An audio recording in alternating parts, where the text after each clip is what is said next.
You could think that anyone who has a video channel called Raw Courage TV might know a thing or two about how to deal with nerve, metal, or resolution. Anyone who was one of 7 from a small farm in rural Australia might be able to share a story or two about how to persevere, or had 4 kids in 5 years. Or anyone who was appointed by the Australian government as the first ambassador for women in global business in 2016. A Women's Economic Forum honoree, a member of the UN Women National Committee in Australia, and on the advisory board of Ladies America, Margie Warrell is as passionate about sharing her thoughts on choice, fear, courage, and clutter as she is in removing the stigma surrounding mental illness. She has traveled to 70+ countries.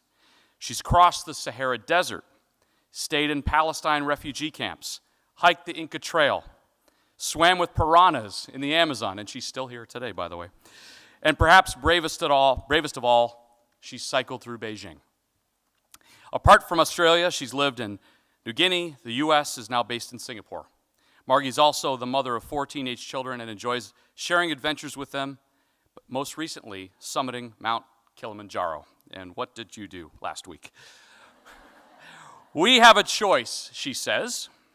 The glass is either half full or half empty. We have a decision in the morning. Get up with energy and vitality or don't. Where are your fears? What's holding you back? You're about to think about it. Please welcome Margie Warrell.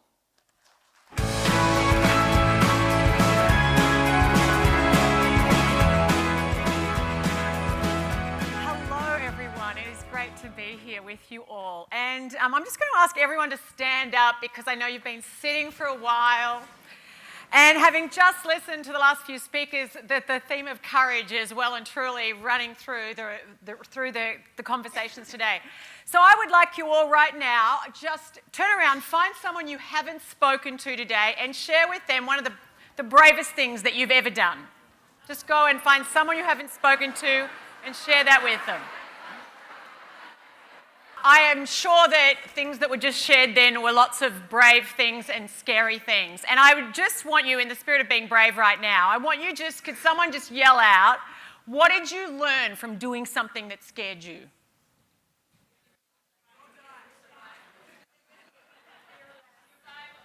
Survival, to trust yourself, that I didn't need to be so afraid, to go with that initial gut feeling. You know, so often the biggest thing that holds us back, and there is absolutely, Nicole, to your point, there is unconscious bias and all sorts of challenges that we have to face as women, and particularly working in a male-dominated industry. But often the biggest thing that holds us back is fear. It is that fear that if we try, we'll fail. It is that fear of looking like an idiot. It's that fear of saying something silly, of making a mistake. And I was listening to, was it Jodie that was saying earlier, where she shared about, rafting. Getting out there over 10 years. By the time 10 years in, was up to the Class 5 rapids.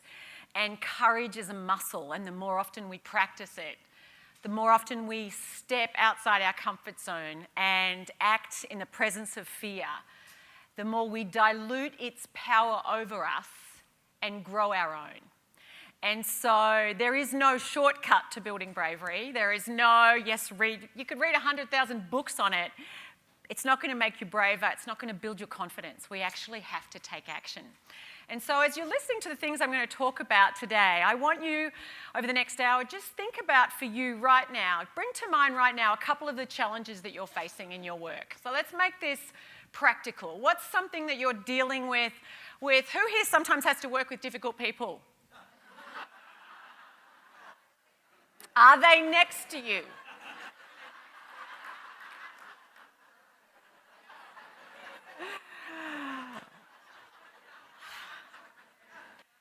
Sometimes courage has many faces, and it's certainly not confined to acts of heroism on the battlefield.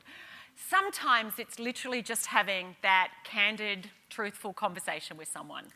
Sometimes it's saying yes to something. Sometimes it's actually saying no. Who here sometimes says yes because you know that's what someone wants to hear and you really just wished you hadn't? Who here sometimes has someone cancel something on you, a lunch or dinner or something, you go, oh, thank God, I didn't want to do that anyway.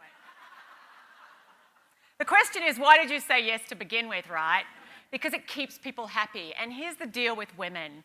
And Nicole was just sharing how we have so many more women in those sort of people roles, HR and often marketing. And it's because the part of our brain that processes emotions is like the size of like LAX. And the size of the part of the brain that for men that processes emotions is like the size of a small rural airport in rural Tennessee. So we women are literally in utero, our brains, the emotional part of the brain. We are really attuned to picking up on things. We remember things in ways that sometimes the guys don't. I mean, it's not better or worse, just different. But as women also, we are wired for belonging and connection with others. We're great at forging relationships, but sometimes we can be loath to disrupt them. And so sometimes the brave things we need to do often is actually just having a conversation where we put at risk causing offence, disrupting that relationship in some way, someone not being happy with us, ruffling feathers, rocking the boat. So I grew up on a small farm in rural Australia, and my father milked cows for 50 years. My mother, she was actually a nun for 9 years, from the time she was 16 to 25. And so when I was growing up, I'm Margaret Mary. And I got to about the age of 10, and I'm getting near 10, and I was pleading with my dad, could I please have a horse? Could I please have a horse? Now, there's not a lot of money milking cows today, and there certainly wasn't back then, not on a big farm. And pleaded with Dad, could I get a horse? And then finally on my 10th birthday, he got me a horse. And I'd been kind of wanting a little pony. But instead I got Robbie. And I remember looking up at Robbie. My sister went and broke her arm on my birthday just to upstage me from the big day, my double-digit birthday. And I remember my dad, I guess he was thinking, get a bigger horse because it's like shoes and clothes, your kids can grow into it.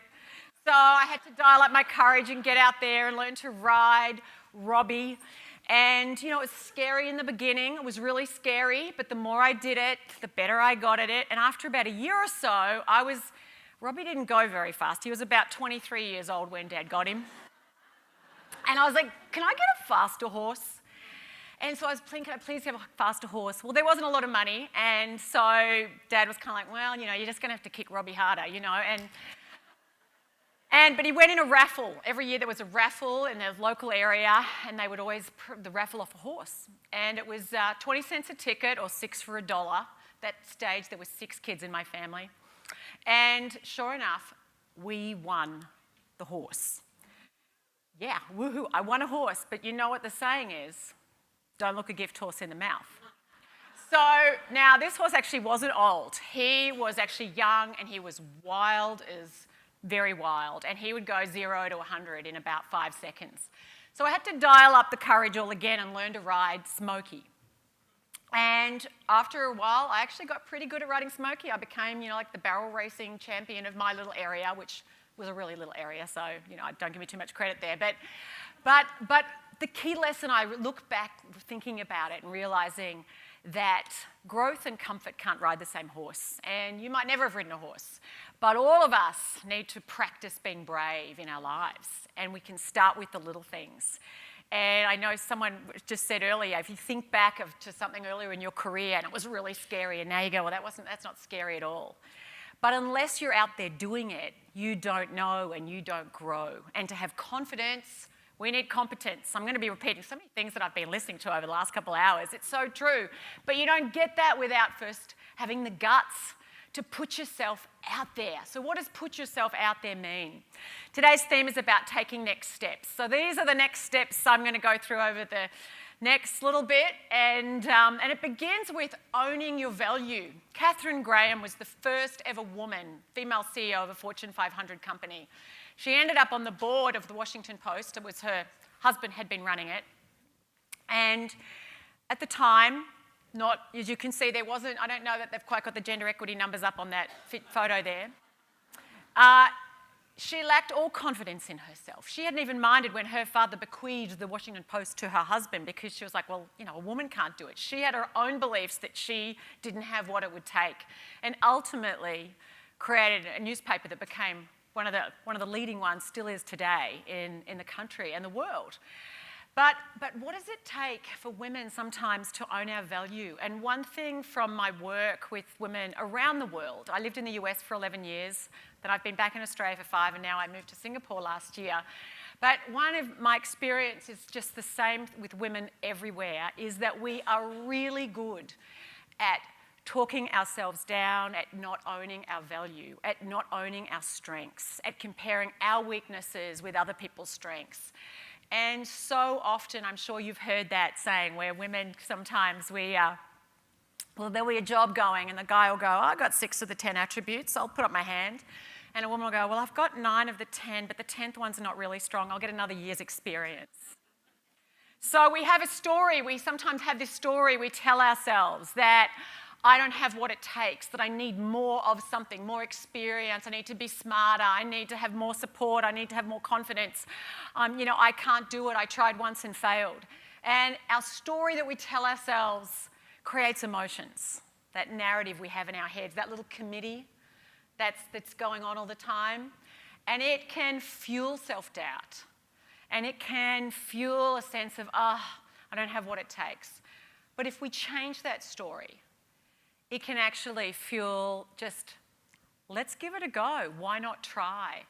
And that changes the actions we take, and that changes the results we produce. So as you think about any challenge that you have right now, any problem that you have, any problem person that you have, ask yourself, what's the story I'm telling myself here? And where is that story acting like a roadblock to me dealing with it more effectively? And what's another story I could tell myself? And what's the story I'm telling myself about my ability to handle the challenges that I'm dealing with, to go after a goal that might be really inspiring to me, to change something that's really frustrating me or weighing me down?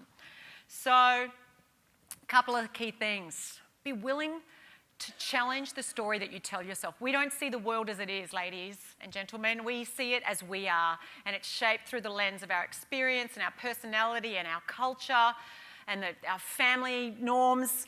And we have these gendered norms. They're entrenched into us from an early age, just for the same reason Katharine Graham thought she didn't have what it would take.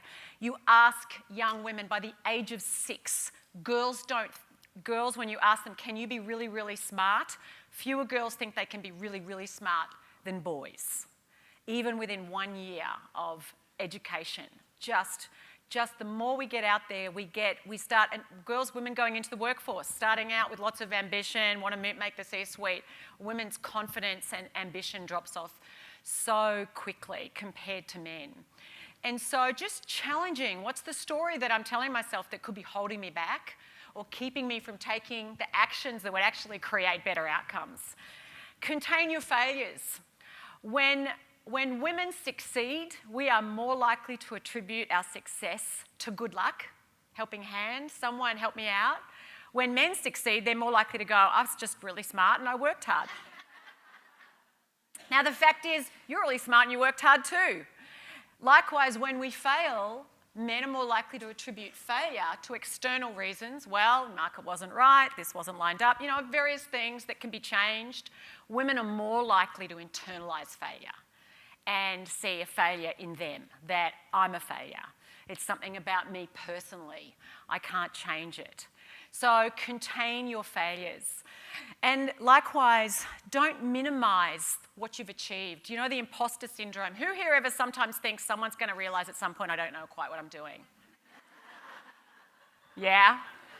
Lots of women. Now, men sometimes struggle with a little bit of imposter syndrome too, but it's more prevalent in women. And part of that is we often, whatever we have done before, who here is, put up your hand if you are often far more focused on what you haven't yet done than on all that you have done? We're always kind of going, oh, I haven't done this and I haven't done this, and we're comparing ourselves to people that are ahead of us, versus going, look at how much you've done. Look at how much you've accomplished. Look at how much you've overcome. And so we can get into this habit, this habitual way of thinking, have this story that, oh, well, I know I did that, but we diminish ourselves. We minimize our successes. And if you wrote down everything you did in the course of a year, and particularly if you're juggling kids, who here has kids that are under the age of 18? Yeah, plenty of you. Just take your hat off. That is a lot of work, I know. So just own your success, own your value. Next thing, dial up your daring. When we associate the word ambition with a man, it's usually, oh, he's ambitious. Associate it with a woman, oh, she's ambitious. It has this negative correlation. And often, even culturally, we can have ambition, sort of people saying, oh, it's not as celebrated for women to say, hey, I want to be CEO. Hey, I want to be, taking on that big role. So just be mindful of where you sometimes downgrade what you go after to reduce the chances that you won't succeed at it. We fail so much more from timidity, from holding back, than we do from being bold and giving it a go. And if you think about it, I'd like you all just right now, just fold your arms. Just notice, fold your arms. Look at the people around you folding their arms. Now I want you to uncross your arms and fold them the other way. Who's here just felt like their IQ went down by about 20 points? I see a couple people there still trying to figure out how do they... We are creatures of habit, and that's just your default, right? And as we go through life, we can get caught in default mode. A default mode just takes the path of least resistance. But here's the deal. Any area of your career or life where you don't have a vision and you're not saying, this is where I want to go, then you can't be operating at full power, at full potential, because you'll just kind of go along, what's the path of least resistance? When you set yourself a goal, when you say, hey, I'd really like to be doing this 12 months from now, or 2 years, or 3 years, or 5 years, or 10 years from now, it actually allows you, it's like a compass that helps you decide, where do I put my time, where do I put my energy, where do I need to build my networks, where do I need to hone my skills, get different skills. So it's an incredibly powerful way to allow you to use your time and your talents and your energy more effectively than just sort of going along, kind of waiting for things to kind of come your way. Because when we're going along like that, it's like a ship adrift at sea. You could end up in a place that you don't like. So I encourage you, if you were being really brave, and if you were going to give yourself permission to dare really boldly, what would you do? 5 years from now, how old will you be? I'll be 42. I changed it. I used to always say 39. I was like, no, I meant to add a couple of years to that. But okay, so how old will you be? So 5 years from now, what would you love to have accomplished in the next 5 years? And if you haven't thought about that, and you might go, well, I don't really know, and I believe in the whole go with the flow and wait for life to just kind of, okay, great, but it's like waiting, for Mr. Right to knock on your door with the pizza. It's like sometimes you've got to go out there and make it happen. So I encourage you to set yourself a bold goal and say, this is what I'd really love. And you know what? I remember when I did this, I used to work I studied business and worked in BP Oil and KPMG, and then I decided to change career and kind of go off on the path I am now. And when I first started that, I wanted to just do coaching, and I trained as a coach. I went back to school, I did psychology and trained as a coach. I thought, 10 years from now, I just want to have like 20 coaching clients. And I got into action, and I ended up, within a few years, had a lot of coaching clients and realized I don't want to just do coaching. And I started doing speaking and running workshops and leadership programs, and I was like, oh, I really like doing more of this. So as I started moving toward what I wanted, I realized actually I don't want what I wanted, and I shifted my sights. But I wouldn't have known that unless I got in action. So I can't encourage you enough to actually step into action. But as you think about taking action, our brains, when we think about what to do, our brains have a few cognitive biases. We are all biased. Nicole was just sharing how we're biased. You have to take the bias out of the system because it's very hard to take it out of the people when it comes to recruitment and promotion and all those things. But when it comes to deciding what to do, the first thing we tend to do is we tend to overestimate the risks of things going wrong. So losses in our mind, they loom larger than potential gains. We focus more on all the things that could go wrong and what we could lose and how we might mess up than on what could go right. So just being mindful of that. You are wired. I mean, we live in a modern world, but we inhabit bodies that were made for the cave-dwelling days. We are wired to be on alert for potential threats to our survival, but these days it's not our physical survival, it's our emotional, psychological safety and comfort that we're focused on. So we tend to go, oh, I could be rejected, oh, I could fail, oh, I might, not have what it takes. And so we are wired to play it safe. So we tend to overestimate risk. We tend to catastrophize the outcomes. We come up with these worst case scenarios. I remember when my first book came out and I went to a school, it was an elementary school that was one room that had like 15 kids that were 5 to about 12 years of age. And I can say I didn't get no good education, there wasn't a lot of grammar lessons in there, and I remember when my book was coming out, just being very mindful of my inadequacies as a writer. I was just like, well, I didn't study writing or literature. And I woke up one night in the middle of the night, and in my mind's eye was me on the front page, unlike Jodie, who did make the New York Times. In my imagination, I was on the front page of the New York Times, and it just said the byline, "World's Worst Author."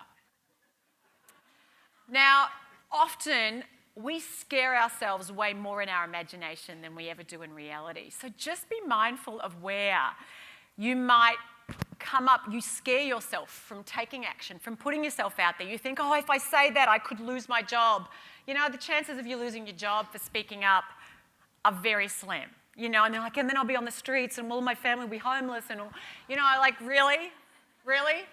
So just realize this is how we're wired to do that because our brains want us not to put ourselves out there.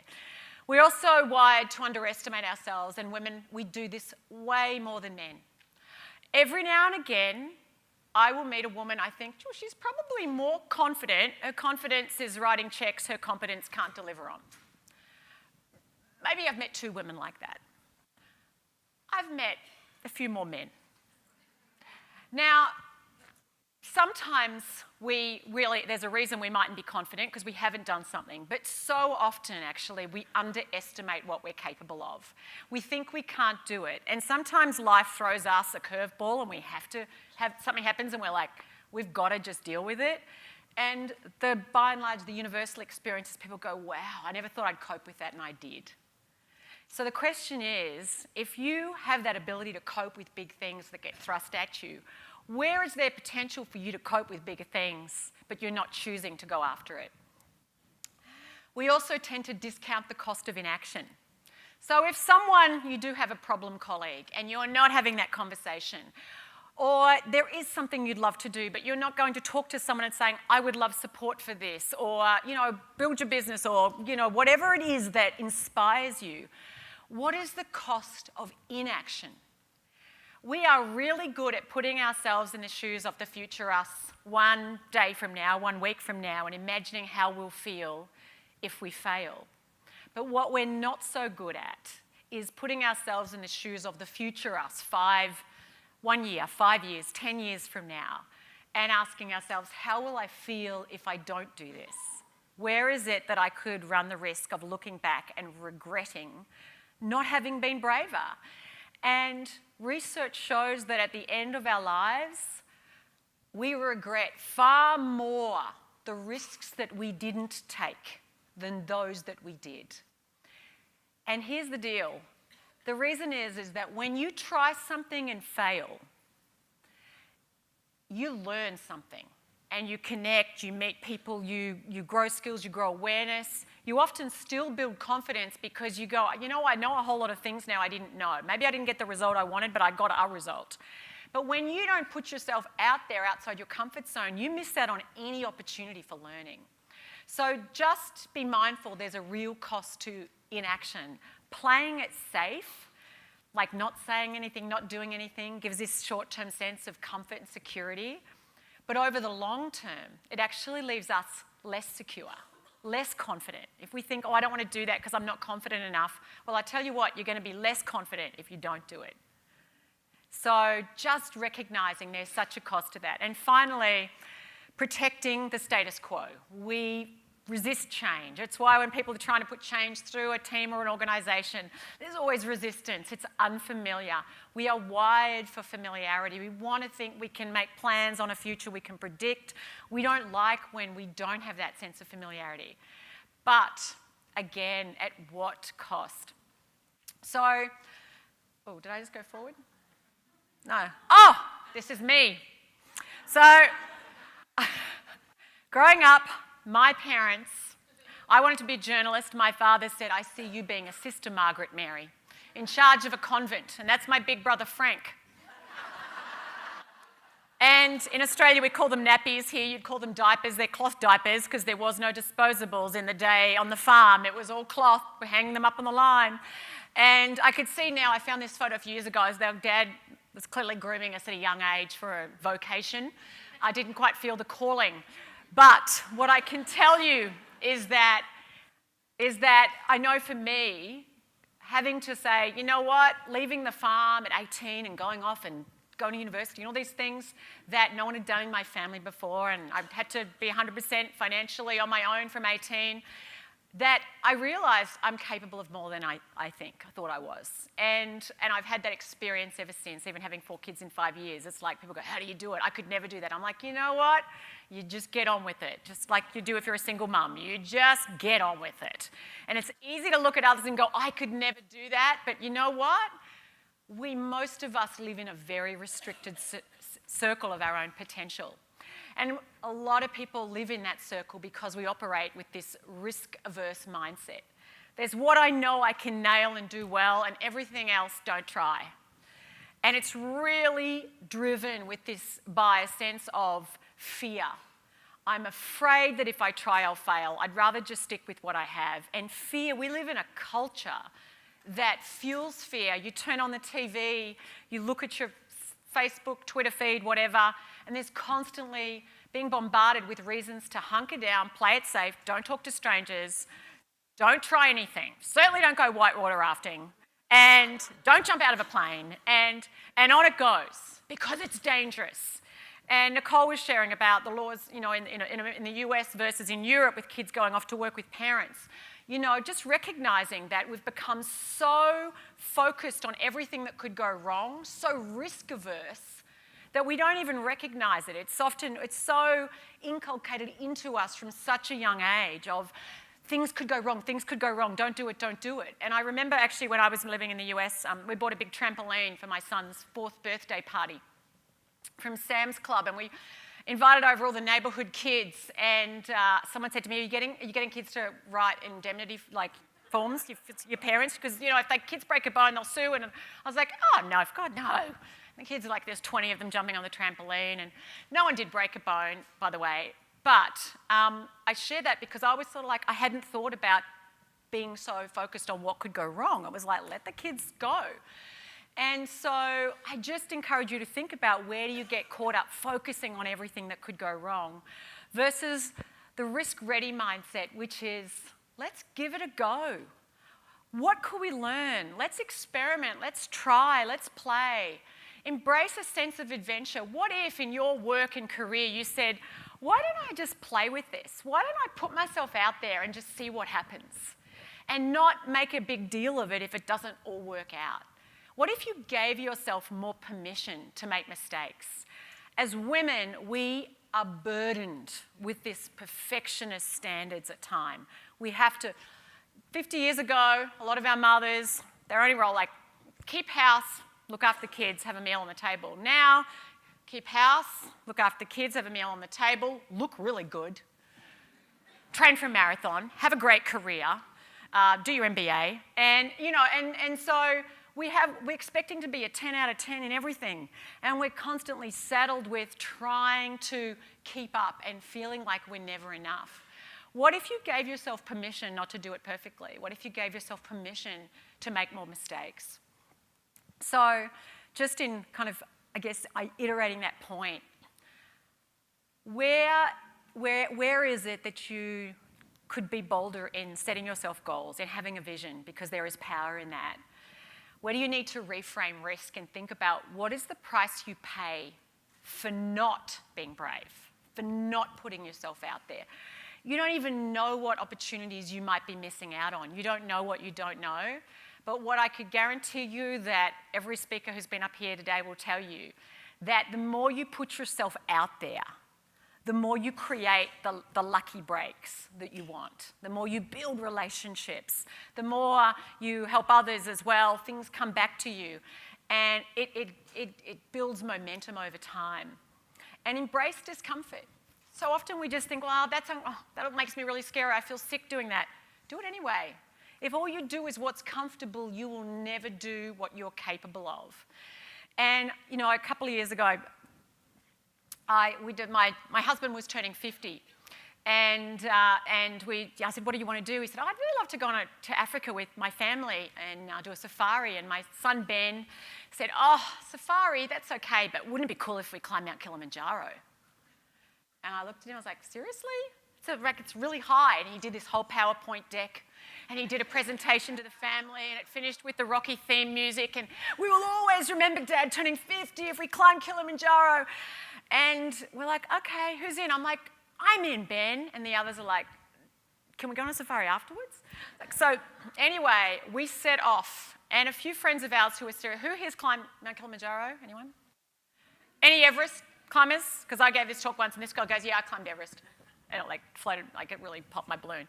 So you know what? And anyone we knew that was serious in climbing there, you know you might not make it. You know it's like nearly 20,000 feet. It's like really high in the sky. And we just set off to do it. And 4 days to get to base camp. And my youngest at the time was 13, my oldest was 18. And we got to base camp and then get up at 2 in the morning and climb up the mountain. It is really high. Within about 30 minutes, my youngest was crying because his fingers were so cold. My 14-year-old son, Ben, whose idea it was to do it, he was vomiting. And I told him to have 3 bowls of porridge for breakfast because I thought we had a long day ahead, but he brought them all up. He goes, thanks for the tip, Mum. And, 6 hours in, I was throwing up, had a headache. I felt really nauseous, that pregnant nausea thing. I felt like that, except I knew I wasn't pregnant, thank God. And after 9 hours, we got to the top. And we're all lying there. And it was the most grueling day of my life. And I said, guys, we've got to get a photo. We've got to get a photo. This is us. And then we began our descent. But I share that because I tell you what, if we had only gone with what was realistic and doable, we would never have taken it on. And by setting the goal, and we all were cheering each other on, no one wanted to be the person that bailed. We made it. So I just challenge you to set the bold goal and be ambitious. Go after it and be willing to be uncomfortable and take the risk. In line with that, I've heard of numerous people today talking about how we speak. Women are more likely to speak with what's called out-of-power language. So we're more likely to apologise for having an opinion. I might be wrong here, and I certainly don't want to ruffle any feathers, and I know that I don't know everything there is, and I totally get there's people with more experience in this than me. But I'm just wondering if possibly, but as I said, could be wrong. If maybe sometimes, just maybe, we maybe sometimes apologise too much. Sorry, I don't mean to cause offence, but sometimes women do that. More so than men. I had a woman actually just this week, was speaking in Phoenix, and she said, but I often when I want to share something, I say, I have a feeling maybe we should do this. And she said, how else should I say it? And just say, I think we should do this. You don't have a feeling, you just think it. Or, we should do this. Be powerful in how you speak. Own the right to have an opinion. Be willing to disagree. Be willing to push back. And when you withhold your opinion for fear of someone not liking it, you actually deprive other people of the value your opinion holds. Research, so much of it shows when more women are seated at decision-making tables, better decisions are made. Organisations are more profitable, for one. Peacemaking tables, more peace agreements. Like, the world would be a different place if we had more female leaders. And you all know that. But we have to be willing to speak up and also just hold our own, hold our space. So if you've got something you want to say, chances are someone needs to hear it. And a little litmus test, just ask yourself whether or not you should say it. Do I mean it? Hopefully you mean it. 2, can I defend it? Do I have evidence to support this? And 3, will this serve? And if you can say yes to all of those, then know that not speaking up, not sharing what it is you have to say, not offering your idea, not giving your feedback, not holding someone accountable, actually does everyone a disservice.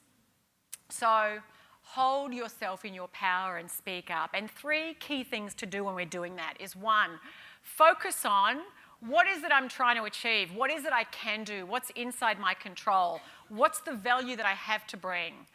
And for those of you who don't like public speaking, and I have a lot of people say, have you got any tips? I say get the focus off yourself and what people will think of you, and focus on the value you want to bring, the message you want to share, the information you want to impart, the change you want to have happen because of what you have to share. So think about, where is your focus? What's the language that you're using? And are you speaking powerfully in a sense of, are you being proactive, not focusing on what can't be done, but on what can? Offering solutions, saying, yes, I will versus I'll try. And because the words that we speak and how we speak them has such an impact on how people hear us. And finally, holding yourself, really holding yourself, holding your space. We know that power is conveyed by height and space. I'm sure you've all heard of, who here is familiar with the power pose?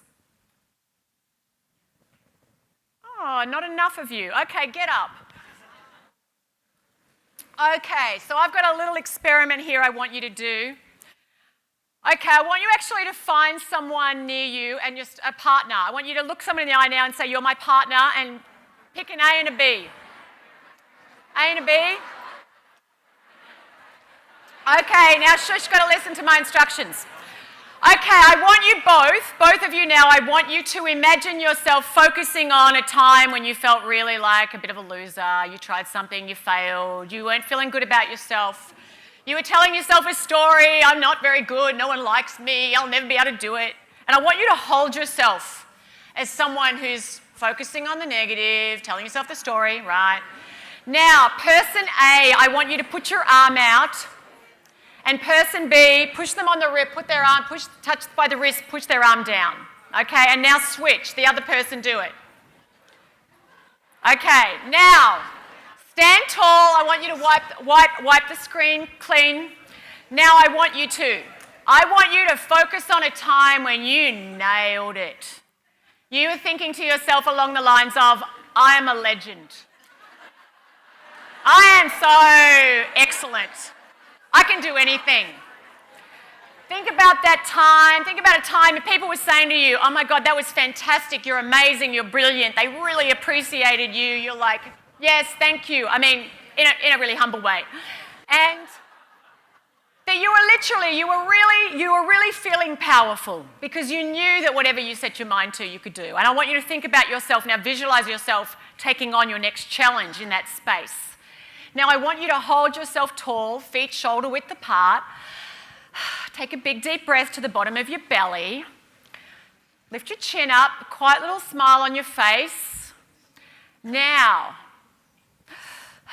I want you to really breathe in your courage. I want you to breathe in that strength. I want you to breathe out any anxiety. And I want you to just imagine yourself nailing something that you're going to do, a challenge you're going to have, something you're going to take on. I want you to just picture yourself in victory. You've done it. Okay, now, person A, I want you to put your hand out, and person B, press it down. And now switch. And now I want you to give them a high five and say, you've got this.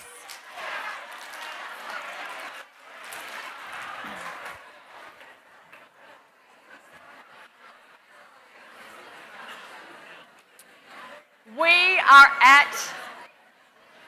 our most powerful when we are aligning what we're paying attention to, what we're focusing on, when we're aligning that with the story that we're telling ourselves and that little committee that it's in our heads that's saying, you don't have what it takes, you're not good enough, what will people say? You'll make an idiot of yourself. You say, thank you, shut up. And when we're holding ourselves. And if you're going into a meeting or you're getting up on a stage or you're doing anything where you're like, oh, you're going into a networking event, you're like, oh, and you're waiting for something to fall so that you will have to be evacuated. I like that. You know what? Stand tall, walk in like you own the room. You know, that idea, fake it till you make it, it actually has a science behind it. When we shift our physiology, it shifts our psychology. So as you think about what are the conversations that you need to have, where do you need to be braver? Where do you need to ask for something that you really want versus complaining about why you don't have it? Oh, no one around here ever listens to me. Okay, have you set up a meeting? Oh, I don't get paid enough. Have you asked for more? You know, where do you need to ask for help? Where do you need to offer help? Where do you need to hold someone accountable or give feedback? Negotiate.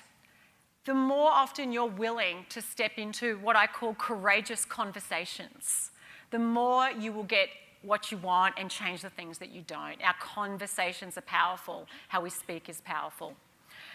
Next point. Get off your own back. Who here is really good at beating up on themselves?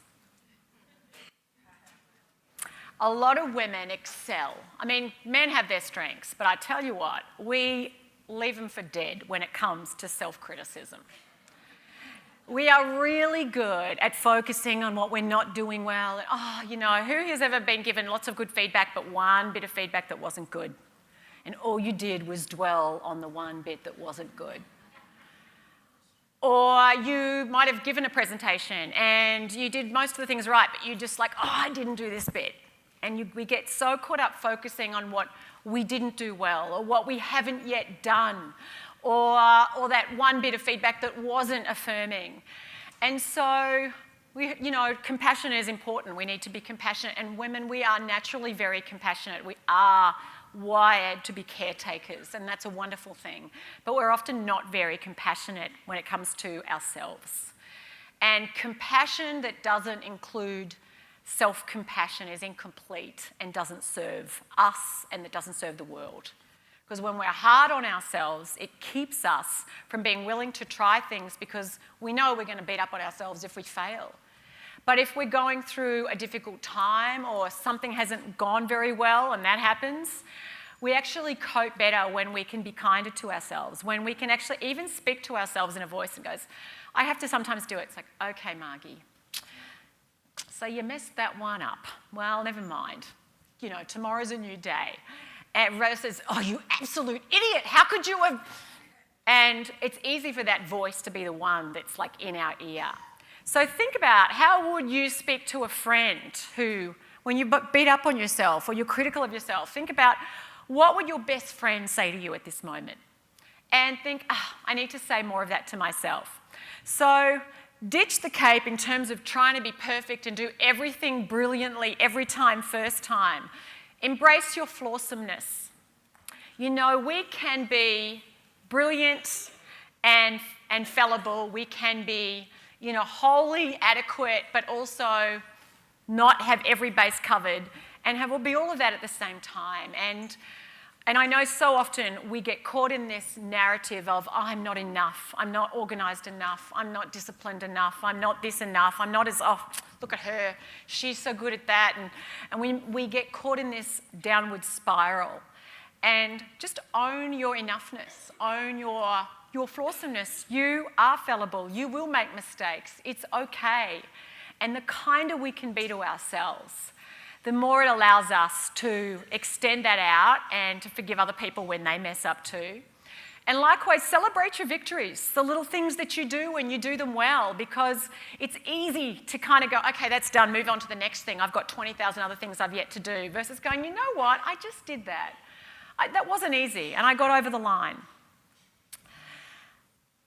This has been talked about a lot today, so I'm not going to go on belabor this point, but network, your relationships are the currency of influence.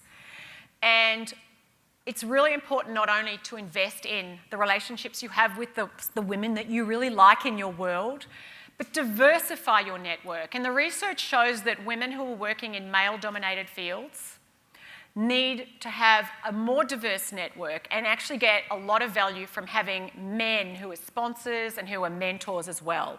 And there's that kind of mentoring up that was already discussed. But it's not just the strong ties that matter. There's the people in your world that you have strong ties with.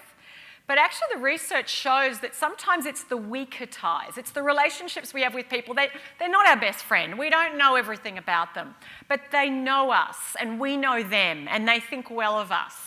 And they're the people that often can open up doors of opportunity. So don't just network with people who look like you and who are the same as you. Diversify, have older or younger people, have people who work in different areas. The broader and more diverse your network, the richer it becomes. And you know the saying, who knows the saying, it's not what you know and it's who you know? It's not true. It's not what you know and it's not who you know. It's who knows what you know.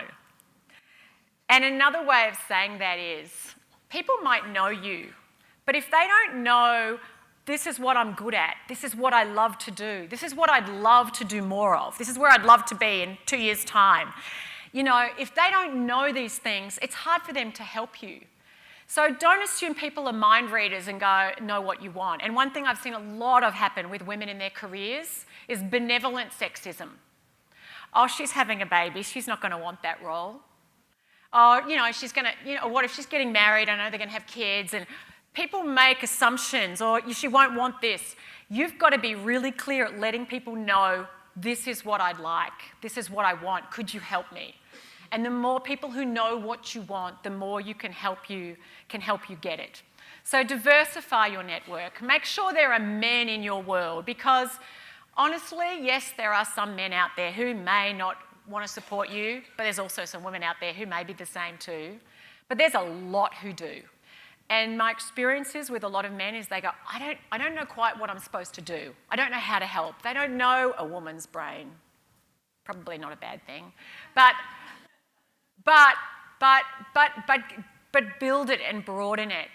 Also identify female role models. Jodie did a great job today sharing the women that she really admires.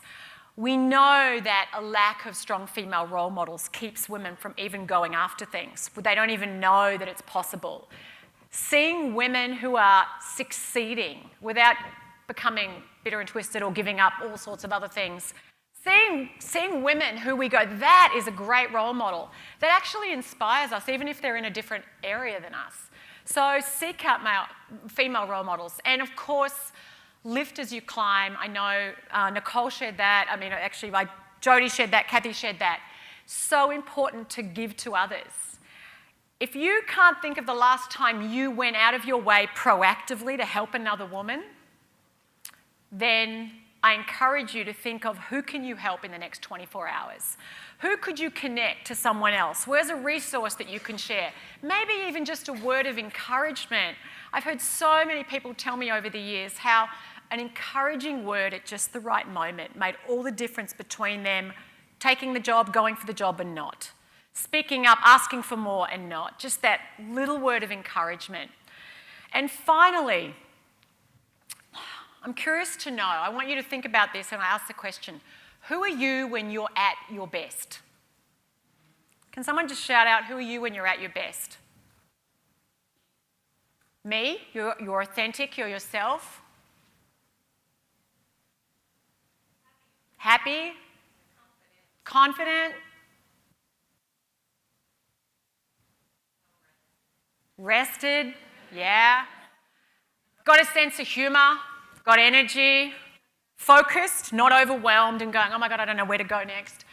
So if you think about who you are when you're at your best, mentally, spiritually, physically, emotionally, what does it take for you to be at your best more often? Now, none of us are at our best all the time. I know your kids know that about you. My kids know that about me and they remind me, and I just tell them I'm being a good role model for not having them feel like they have to be perfect.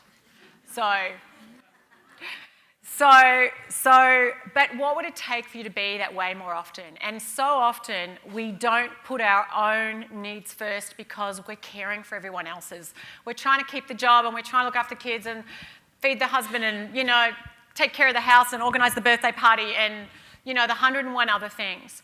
But this idea of, we think of often taking time out for ourselves to go to a yoga class or get a massage or get our nails done. It's like, oh, it's a bit selfish. Actually, instead of thinking it's selfish, what about self-fullness? What does it take for you to be the fullest version of yourself? And how can you be that way more often? And what are the things that you can do? And small little rituals that we do every day. It might be just something that we read every day, that we're immersing ourselves in. It's a book, or it's a reflection, or it's something we go out in nature, or we play with a dog, or garden, or we listen to music, or read the Bible, or write in a journal, or whatever it is. I mean, there's exercises, the different parts of our lives. Those little things that people often don't see make such a big impact. And I travel a lot with my work, and I'm almost religious about making sure I exercise. Now, I'm not a marathon runner. I have run half marathons, but it's not about hardcore. Sometimes it's just something because my brain functions better. Emotionally, I'm better. That's so important.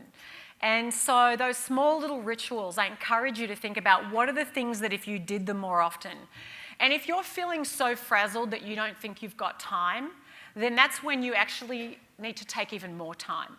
Because if you're feeling frazzled and distracted, you're not going to do a great job. You're going to be short with people. You're going to say something that's going to damage a relationship versus build trust in a relationship. You're not going to do the kind of quality work that you can do. So be really intentional in investing time in yourself.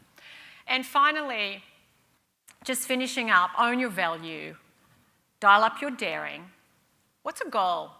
I encourage you when you go out to the drinks that are coming up just now to actually talk to others and say, what are you up to? If you were being really brave, what would you do? Because our desire for safety is always in this tug-of-war with our desire for growth and for learning and for contribution. So what would you do if you were being really brave?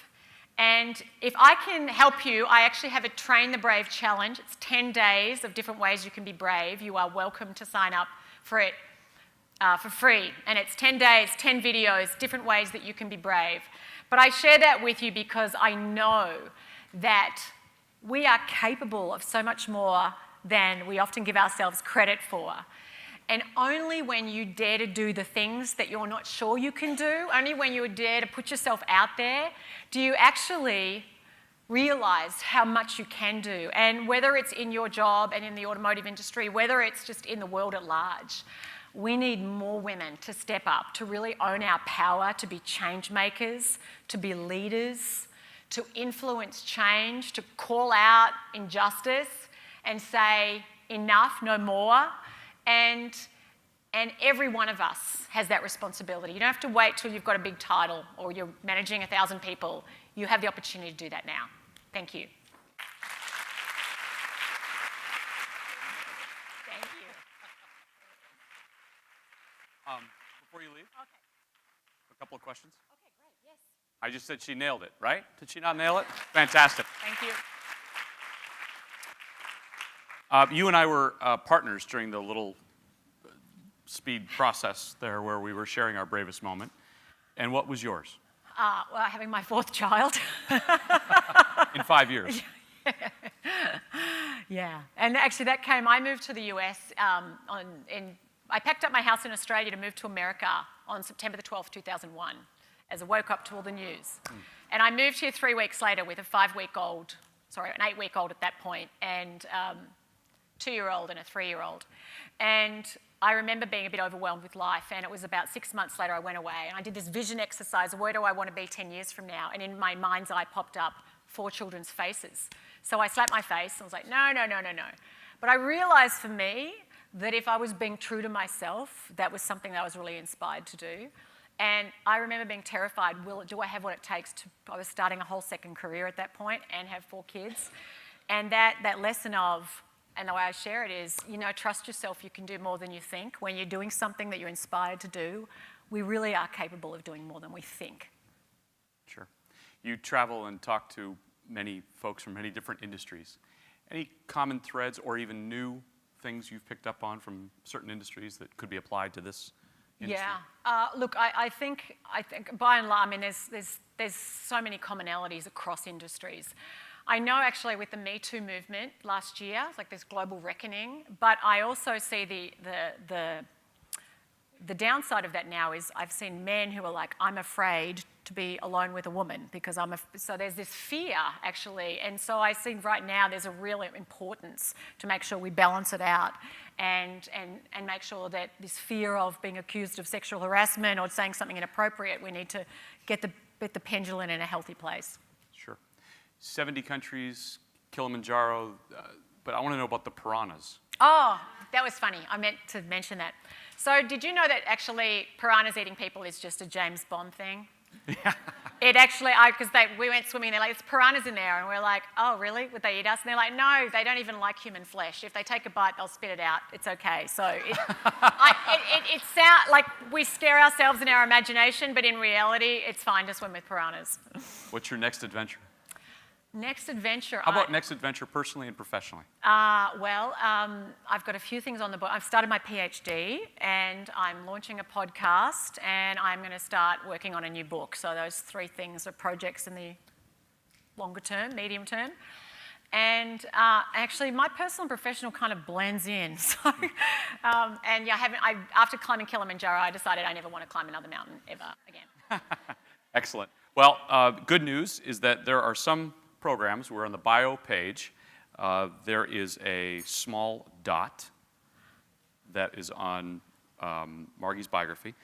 If you find that, look inside your programs, then you will have won one of your books. Fantastic. The book is Brave. Great. Right? Brave and Make Your Mark. Great. Okay. All right? So, one other thing I'll ask is that there are surveys on your tables. If you could please fill those out, you'll make this program much better going forward. Round of applause, please, for Margie again. Thank you. Thank you. A round of applause for yourselves for joining us here today. Thank you for being part of our own movement, and we will for sure see you again soon, perhaps even late October in Detroit. So on behalf of everybody at Automotive News, thank you. Have a drink. Thank you.